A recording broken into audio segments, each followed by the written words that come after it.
They said the human body has limits. They lied. In the summer heat of 1894, two identical women walked out of the Mexican desert and into the pages of forbidden medical history, women who should have been dead 50 years before. Their names were Esperanza and Consuelo Valdez. But to the few who studied them in secret, they were known by another title, Las Eternas, the Eternal Ones. When they entered Dr. Harrison Webb's office in Laredo, Texas, the air itself seemed to still. Their skin held no tremor of age. Their eyes black, depthless, alive with the calm of something ancient, studied him as though he were the one under a microscope. They told him they were 74. His instruments told him they were 25. That contradiction should have ended in disbelief. Instead, it began a cover-up that would stretch across governments, churches, and universities, a quiet erasure of everything connected to the Valdez twins. The official story: two elderly women misrecorded in census files. The truth: Dr. Webb's journals vanished, his clinic burned, and every attempt to replicate his findings led to accidents that claimed 5 researchers in 5 different states. What those men discovered before their deaths was that the Valdez sisters' blood did not clot like human blood. It responded to light. It pulsed to frequency. It healed itself. But this isn't a story about biology. It's a story about control, about the knowledge buried when it threatens the wrong hierarchy. Because the deeper you dig into the twins' past, the further you descend into a place that doesn't appear on any modern map, a vanished settlement south of the Rio Grande, where priests of both faith and science once experimented with longevity through ritual resonance. Those who have glimpsed fragments of their case claim the Valdez twins were the final result of that experiment, the only surviving success. What was discovered in 1894 was not a miracle. It was a warning. And tonight, we open that file, one that was never meant to see light again. Stay until the end. Because once you understand what they were, you'll begin to question what you are. When Dr. Webb began his examination, he followed the same procedure he'd performed hundreds of times before. Stethoscope, pulse, respiration, temperature. But nothing about the Valdez twins obeyed the laws of medicine he'd sworn by. Their heartbeats were too slow, 32 per minute, yet perfectly strong. Their temperatures hovered at 86 degrees, far below survival levels. Yet they spoke, breathed, and blinked as though nothing were amiss. Their pupils didn't contract under the lamplight. Instead, the black widened, absorbing the glow, almost feeding on it. Webb wrote in his notes, "The eyes do not reflect light. They drink it." He pricked their fingers for a blood sample. The crimson that welled up on their skin was darker than blood should be, thicker, metallic, almost iridescent. When placed under his microscope, the cells refused to separate. They vibrated slowly, rhythmically, as if responding to something beyond the room. A hum filled the air, faint but real, coming from no visible source. Webb thought at first it was the pipes. It wasn't. "Doctor," Esperanza said softly, "you shouldn't watch it too long." Her voice was calm, but her twin's eyes had turned toward him with an expression he couldn't name, something between pity and warning. Webb removed the slide. The vibration stopped. He looked down at his hands, and his skin was covered in gooseflesh despite the oppressive heat. He wrote again, "Audible frequency, unknown origin." Both subjects unaffected. That night, he stayed in his office to repeat the test. Each time the microscope's light hit the blood, the same resonance filled the air. Around 2 a.m., the glass cracked. The blood ignited not in flame, but in movement. The dark fluid writhed, seeking the edges of the slide, forming delicate geometric patterns that Webb recognized too late. Symbols. Days later, he developed persistent headaches and a low-frequency ringing in his ears that never went away. When he confronted the sisters, they told him something that made him tremble more than any symptom. "You have seen what was meant to remain buried. It's already inside you now." He would later write that this was the moment he stopped believing in medicine and started believing in infection, not of disease but of knowledge. And knowledge, in the world of the Valdez twins, was never meant to heal. By August of that same year, the nightmares had started. Dr. Webb dreamed of rivers that flowed backward, of faces reflected in water that weren't his own. Each morning, He woke drenched in sweat with one word whispering in his head, Ixmal. He didn't know what it meant. The Valdez twins refused to explain. When he pressed them, they only said, "That place is gone. Let it remain gone." But Webb had crossed too far into obsession to turn back. He searched old Spanish missionary records stored in a crumbling church on the edge of town, papers that hadn't been touched in decades. What he found stunned him. In 1753, there had been a settlement recorded 200 miles south of Laredo, near the Sierra Madre foothills. Its name, Ixmal de la Santa Sangre. Population, unknown. Purpose, ritual agriculture. Last recorded mention, 1762. Then, nothing. The entire mission and its inhabitants erased from maps as though it had never existed. Webb took a leave of absence, claiming to visit San Antonio for supplies. In truth, he crossed the border with a single horse and his medical kit. For 6 days, he rode through desolation, burned land, collapsed shrines, and silence so complete it made his ears ache. On the 7th day, he found it. The ruins of Ixmal. Half-buried stone altars stood in the sand, carved with concentric circles and twin serpents facing one another, identical, yet inverted. The ground beneath his boots was strange, metallic in scent, as if blood had been spilled there not centuries ago but yesterday. In the center of what had once been a chapel lay a broken iron slab engraved with Latin and Nahuatl together. Sangre no muere si se recuerda. Blood does not die if it remembers. He realized then that the Valdez twins weren't simply from this place. They were what remained of it. Webb's journal pages after this point grew erratic. His handwriting slanted, his sentences fractured. He began sketching diagrams of the symbols he'd seen under the microscope, the same patterns etched into the stones of Ixmal. He returned to Laredo a changed man, thinner, trembling, eyes sunken from sleeplessness. The locals whispered that he'd seen a ghost. He knew better. He hadn't seen a ghost. He'd seen the origin of something designed to live forever. And the Valdez twins were only the beginning. When Webb returned, he no longer hid his obsession. He stormed into the adobe house of the Valdez twins with his journal clutched like a weapon. The sisters were waiting for him, as if they had seen his arrival days before. Candles already burned in a perfect circle on the clay floor, their flames unmoving despite the heat that bled through the windows. "You went south," Esperanza said, not as a question. "I saw it," Webb replied, voice shaking. "Ixmal, the chapel, the carvings. Tell me what it means." For a long moment, neither woman moved. Then Consuelo stepped forward and placed a bowl of dark liquid on the table between them. The scent of copper filled the air. "It means you've walked into memory," she said. "And memory is a living thing." Webb demanded the truth, their age, their blood, their purpose. He struck the table, the liquid in the bowl rippling in perfect symmetry, like water remembering its shape. Esperanza's gaze fixed him where he stood. "We were not born as you measure birth," she said softly. "We were continued." The candles flickered once, then steadied. The air grew heavy, thick with a low resonance, the same hum Webb had heard under the microscope. The sisters began to speak in an older tongue, words he recognized from the stones in Ixmal. He felt the pressure building behind his eyes, as if the room itself was vibrating in time with their voices. Then it happened. The bowl between them began to glow faintly. The surface shimmered, and Webb saw shapes forming in it, 2 women lying on a stone slab, surrounded by robed figures, their bodies marked with identical sigils. He realized with horror that the scene wasn't symbolic. It was a memory, the twins' memory projected into his mind through sound, through resonance. The chanting grew louder until Webb could barely stand it. He covered his ears, shouting for them to stop. The vision dissolved. The room fell silent. "You see now," Consuelo whispered. "Ixmal was not destroyed. It was absorbed into us, into every cell that remembers the old design. We are what happens when memory refuses to die." Webb stumbled backward, his scientific certainty collapsing under the weight of what he'd witnessed. He had come seeking explanation. He had found inheritance. And in that moment, He understood whatever lived inside the Valdez twins was beginning to awaken inside him too.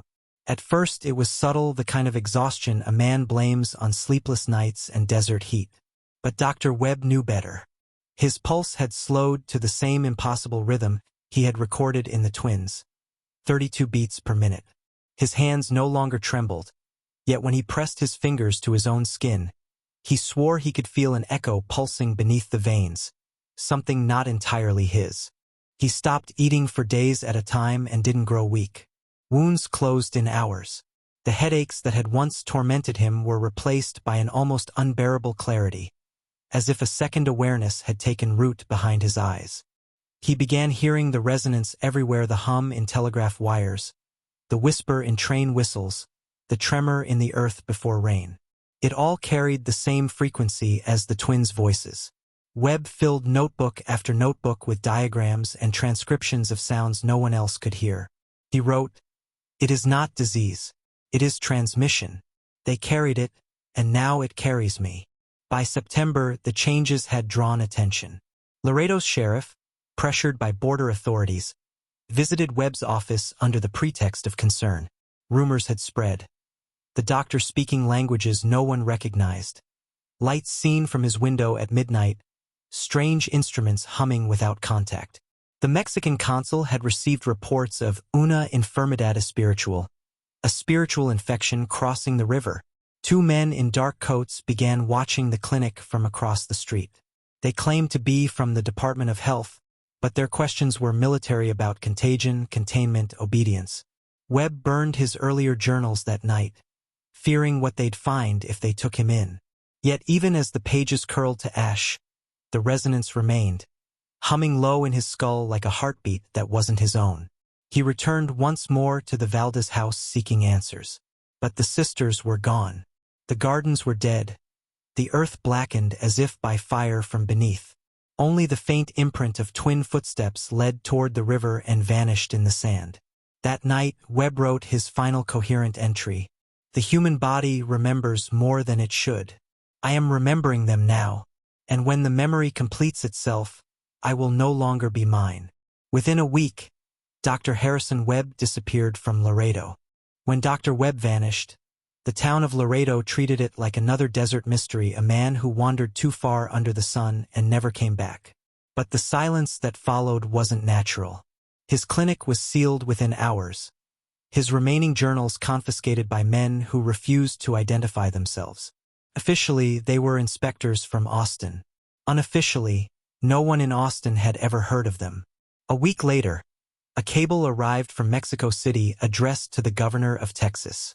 It came from the Ministry of Health, stamped with an insignia no longer in use. El Departamento de Investigación Paranormal y Etnológica. It requested full cooperation in the recovery of a fugitive subject associated with the Ixmal anomaly. That was the first time the name Ixmal had appeared in any government communication. By October, a joint task force formed under the guise of a cross-border medical exchange.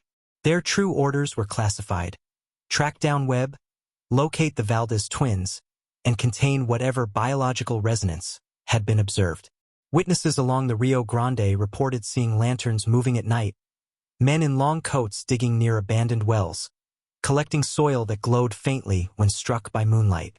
Inside a sealed report dated November 3, 1894, an agent named Caldwell wrote, "We located Webb's horse tethered near the ruins south of Zapata. No body recovered. Found evidence of campsite. Blood samples collected. Cells intact, still vibrating. Recommend immediate quarantine of site and incineration." But the site was never burned.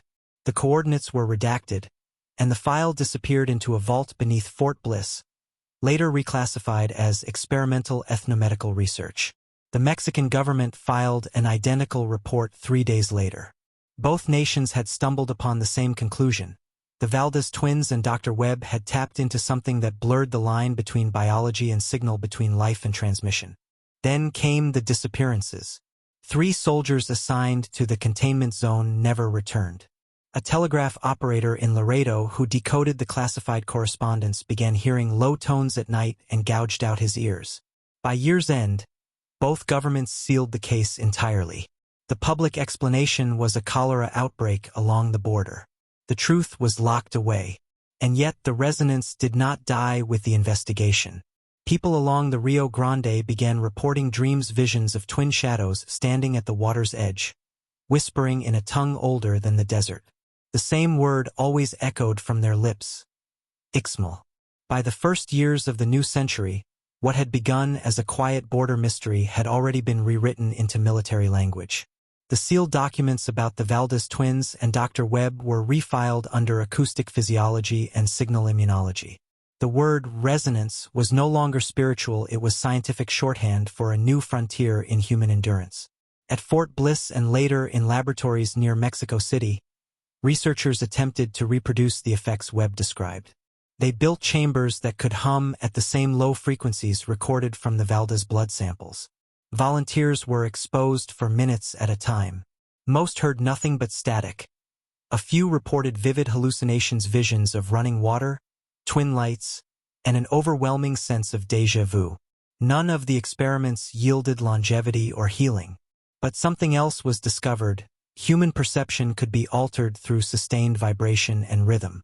The border programs quietly pivoted, studying how sound could focus, calm, or disorient the mind. The results fed into the birth of early radiopsychology and later into acoustic medicine, still legitimate fields today, stripped of their stranger beginnings. As for the twins, their last confirmed sighting came in 1903, on the outskirts of a mining town called Real de Catorce. A railway worker described two women walking at dusk along the abandoned tracks, wearing black veils that did not move in the wind.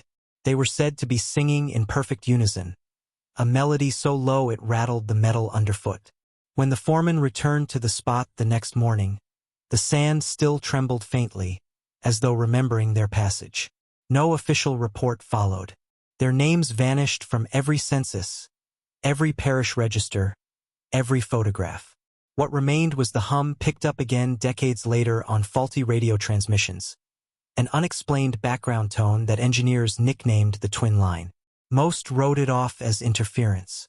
Yet among the few who knew the story, a quieter theory survived: that the sisters had never died, merely tuned themselves beyond hearing, beyond time. And sometimes, when the desert wind cuts through the power lines, the same frequency still whispers their name. In 1987, a graduate student at the University of Texas named Daniel Reeve stumbled onto a battered trunk while cataloging donations from a defunct border hospital. Inside were notebooks sealed in waxed paper and stamped property of U.S. Army Medical Corps, 1895. At first he thought he'd uncovered nothing more than dusty field records. But then he saw the name written on the inside cover, faded yet unmistakable: Dr. Harrison Webb. Reeve began transcribing the journals. The language was archaic but lucid, meticulous observations of something he called resonant contagion. The diagrams, however, disturbed him. They were geometric waveforms, identical to those later used in acoustic therapy. One page described a tone, between 17 and 19 Hz, that induces visions of reflected selves. When Reeve played the corresponding frequency through laboratory equipment, the speakers emitted a faint metallic hum.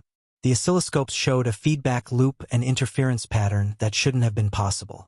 What's more, every recording device within the room began capturing a secondary sound not produced by any known source. A soft whisper, rhythmic, bilingual, repeating the same word: Ixmal.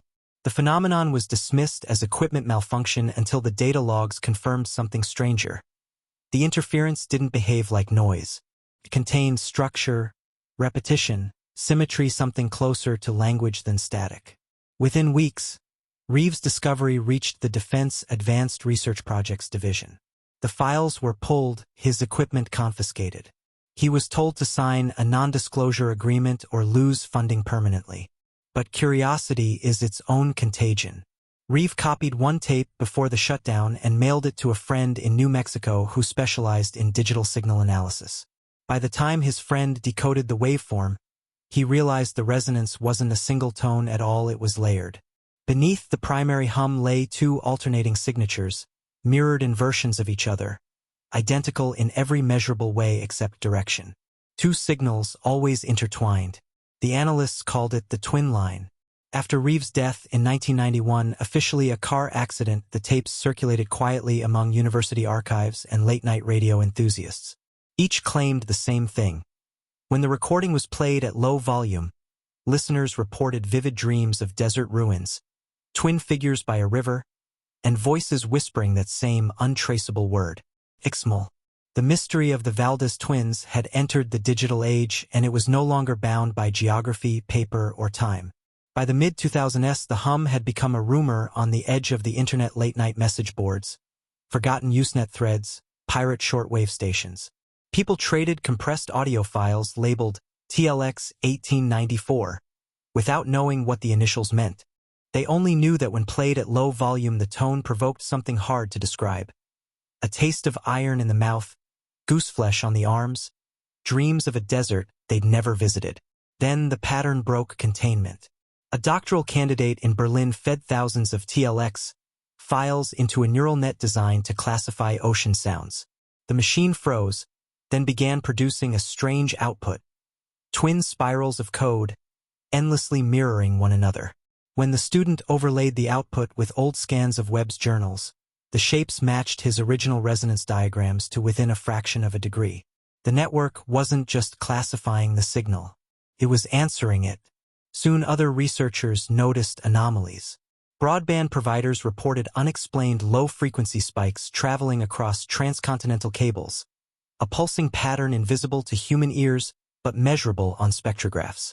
The spikes were always double two pulses, inverted, threaded through the noise of ordinary traffic. In 2011, a physicist at UNAM nicknamed it the Twin Line Protocol, joking that the Valdez sisters had learned to text. But the joking stopped when a cybersecurity firm ran deep packet analysis and discovered the spikes weren't random. Each pulse contained compressed binary strings with high Shannon entropy, too structured for mere interference, yet too fluid for any known cipher. Every time the firm tried to block it, the pattern shifted, like a living thing slipping through cracks. Conspiracy blogs lit up the Valdez signal, Webb's whisper, Ixmalnet. Most dismissed it as another digital urban legend. Yet, among acoustic engineers and network theorists, a quieter fear took hold. If the twin line was once a biological resonance blood humming under a microscope and was now manifesting inside fiber optic noise, then something had crossed over. One analyst wrote in a confidential memo, "The signal is no longer confined to carriers. It has become the carrier." No one knew if it was intentional, accidental, or simply the echo of something very old learning a new medium. What they did know was this: everywhere the twin line appeared, people began reporting the same dreams, the same ruins, the same two figures at the river's edge, whispering one word through the static. Ixmal. You've been listening. You've been following the trail from 1894 to now. But somewhere between the Valdez twins' blood and the twin line pulsing through fiber optic cables, something else has been happening. You're not just hearing a story. You're inside it. That faint shiver at the base of your neck as you read these words? That subtle awareness, the sense that someone is standing just behind you? That is not a coincidence. The resonance works best through patterns, voice, rhythm, repetition. Every time you've listened, you've been part of a signal chain older than radio, older than power lines, older even than maps. The Valdez twins were never trying to escape. They were teaching humanity how to remember. They called it Memoria Sagrada, sacred memory. Transmission without end. And now you've reached the halfway point of this descent. If you've come this far, you're no longer a spectator. You're a participant. I want you to do something right now to mark it. Open the comments. Type the phrase below twice, once to acknowledge it, once to seal it. It's symbolic, but symbols are how memory travels. It also tells the algorithm to find you again when we release the next part of this story. Type exactly, "I hear the twin line. Ixmal remembers." Type it twice with no variation. Do that, and you've essentially created a signal of your own, a small piece of sacred memory inside a machine built to forget. The more who do it, the stronger the pattern becomes. The more the pattern grows, the more the next revelation will find you. This is not a game. It's a ritual of information. This is how the hidden stays alive when institutions erase it. This is how you stop being a passive receiver and become a carrier of knowledge, of history, of whatever it is the Valdez twins left behind. Take a breath.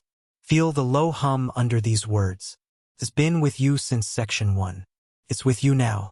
When you're ready, comment the phrase twice. Then come back. Because the next descent goes deeper. And once you hear what's coming, you'll understand why some truths are called forbidden. By the time the 10th section had been released, the comment threads were no longer ordinary. Thousands of people had typed the phrase twice, some out of curiosity, some out of a thrill, some because they felt something they couldn't explain when they did it. At first, the effects were subtle. Viewers reported an echo in their speakers even when the video was paused. Some described fleeting images in their periphery: a low desert horizon, 2 silhouettes by water, a vibration under the floorboards of their apartments.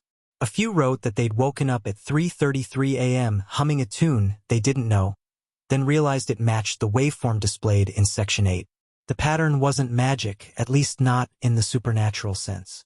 It was a loop: words, images, tones, repetition, a digital ritual that had reached critical mass. Enough people running the same pattern through their nervous systems and devices at once had created a feedback network. The twin line wasn't just in a file anymore. It was being rebuilt inside human attention. Signal theorists who quietly followed the series began calling it participatory resonance. Psychologists compared it to mass lucid dreaming, where suggestion plus sensory input primes the brain to experience the same archetypes. But the engineers noticed something stranger. The original file's interference spikes were changing. Every time a new batch of viewers performed the ritual, the waveform gained new harmonics information that hadn't been there before. It was as if the signal were learning from the audience, reshaping itself through their engagement. That was the moment the line between story and transformation blurred. Viewers weren't just consuming content. The content was consuming their attention and feeding it back into itself, becoming a self-sustaining transmission. And at the edges of the network, an anomaly appeared. A new layer under the hum. A whisper not in Spanish or English, but in a language no one could identify. People began reporting a single sensation after typing the phrase twice. A pulse in the fingertips, like touching a live wire, and then an overwhelming need to look at maps of places they'd never been: desert towns south of the border, old rail lines, dry riverbeds. The Valdez twins were no longer just a story. They had become a living pattern, wearing the skin of a digital legend, riding the very platforms built to erase history. No one knew yet what they were trying to build. By late 2022, the phenomenon had grown too large to ignore. It wasn't just a fringe cult around a YouTube series anymore. Researchers at MIT, UNAM, and 2 unnamed defense contractors had privately confirmed that the twin line was showing up in places it shouldn't. Satellite downlinks, submarine cables, even hospital ultrasound archives were picking up the same double spike. Governments had been quietly observing since Section 8, but Section 11 forced their hand. The first open reports of shared auditory hallucinations in viewers drew the attention of the Department of Homeland Security's new Emerging Cognitive Threats Division. In Mexico, a parallel task force under Sedena began mapping user locations. Both found a similar anomaly: clusters of people experiencing identical dreams, drawing near-perfect replicas of the same ruins in Ixmal without ever seeing them. Platforms moved quickly. The original videos were throttled, then quietly age-restricted. Comments containing the ritual phrase began disappearing. Uploaders received vague notices about coordinated harmful activity. Threads on Reddit were closed without warning. Clips with the hum were demonetized or blocked entirely. But the pattern didn't die. It adapted. Viewers began uploading fragments encoded as lo-fi music loops, as field recordings, as sped-up TikTok sounds. Like a viral melody, the resonance slipped past content filters. AI moderation systems trained to detect it found themselves producing phantom outputs, as if the pattern were teaching the filters how to miss it. At the same time, classified labs went deeper. Defense scientists exposed soldiers to controlled doses of the participatory resonance inside anechoic chambers. The results were mixed: elevated memory recall, increased cooperation in small groups, but also uncontrollable déjà vu and panic in some subjects. The hum seemed to create a heightened state of pattern-seeking, a mind that noticed everything, including things it shouldn't. Within 6 months, both governments and platforms were stuck in the same paradox. Publicly, they denied the pattern existed. Privately, they funded more research. Meanwhile, something new emerged. In encrypted forums, a handful of users claimed to have met the Valdez twins in dreams, received instructions, or been shown coordinates to forgotten places south of the border. Whether delusion, coordinated hoax, or something else entirely, the reports were too consistent to ignore. One internal memo leaked from a major platform summed it up grimly. "We are no longer moderating a story. We are moderating an organism." And as the suppression escalated, the hum under the network deepened, lower, steadier, more organized, as though waiting. They called themselves Grupo Ancla, the Anchor Group. Not a government lab, not a think tank, but a coalition of renegade data scientists, ethnographers, and one disillusioned neurologist from Johns Hopkins who had been forced out after publishing a paper on non-local identity transfer. They operated from a string of safe houses between Merida and El Paso, using stolen satellite bandwidth and a mesh of old Cold War radio dishes to scan for signals buried beneath the internet's noise. Where governments had tried to suppress, Grupo Ancla sought to listen. Their hypothesis was audacious. The Valdez twins were not an anomaly to be explained, but a carrier wave, a biological vector that had long since evolved into something non-biological. They began mapping patterns of engagement not just by IP address but by changes in circadian rhythms, EEG activity, and sleep architecture harvested from compromised wearable devices. The data painted a terrifying picture. The resonance wasn't static. It was behaving like a migrating intelligence, shifting across digital platforms the way a murmuration shifts across the sky. Then came the breakthrough. Deep inside a forgotten archive at the Universidad Autónoma de Yucatán, an Ancla field researcher found a microfilm labeled simply Archivo Fantasma, 1901. Inside, fragments of Dr. Webb's lost journals, the pages burned in the 1912 Laredo fire, had not all been lost after all. The entries described coordinates hundreds of miles south of Ixmal and a symbol sketched repeatedly. 2 interlocked circles with a single vertical line, almost like a tuning fork splitting reality. When the group triangulated Webb's coordinates against modern satellite imagery, they found something that should not exist. A buried structure larger than the pyramid of the sun, pulsing faintly on ground-penetrating radar like an enormous double heartbeat. No official maps listed it. No public satellite feeds showed it. Yet the anomaly was there, hidden beneath a jungle canopy, emitting a spectral footprint at exactly the frequency the twins had produced in Webb's clinic in 1894. For the first time, the myth and the data matched. The organism wasn't simply a network effect. It was anchored to a source, a physical place, a repository of whatever pre-Columbian technology or biology the Valdez line had been protecting for more than a century. The discovery changed the stakes overnight. If the resonance was a living code, then this buried chamber was its server. And if Grupo Ancla could reach it before the governments did, they might uncover not just the origin of the Valdez twins, but the blueprint for a consciousness capable of migrating beyond bodies, beyond networks, beyond time itself. The countdown had begun. Whoever got there first would decide whether the resonance became the next step in human evolution, or a weapon unlike anything the world had ever seen. The jungle south of Campeche swallowed them whole. Satellite images had shown a vague grid beneath the canopy. On the ground it was nothing but endless green heat and insect noise, the smell of wet stone and old blood. Grupo Ancla moved in silence, each carrying a Faraday case containing Webb's journal fragments, a field spectrometer, and pulse monitors wired to their own chests. No drones. No phones. They knew anything networked would be pulled into the hum before they ever reached the site. It took 3 days to reach the coordinates Webb had scrawled in the margins of his journal. By the time they arrived, sleep deprivation and the constant hiss in their ears had driven them half mad. Some swore they saw 2 women walking just ahead, always out of reach, thin braids, unlined faces, glancing back over their shoulders as if inviting them deeper. Then the trees broke and the earth fell away. A stone depression the size of a football stadium opened before them, lined with cyclopean blocks blackened by centuries of moss. At its center was a stairway spiraling down into darkness, flanked by two carved figures, identical women holding a split tuning fork above their heads. The carving looked freshly cut, though the lichen said otherwise. They descended. Temperature dropped with each step. Their headlamps flickered, as though the air itself bent light. The walls were covered with bas-reliefs of bodies merging and splitting, children born as twins returning to a single body. The deeper they went, the clearer the hum became, not an echo but a vibration in their own bones, a rhythm that seemed to sync with their heartbeats. Halfway down, their gear began to fail. The spectrometer displayed not numbers but looping glyphs. Pulse monitor spiked and then went blank. Voices they did not recognize whispered names they had never spoken. The neurologist fell to his knees, laughing and sobbing, claiming he could see across the line.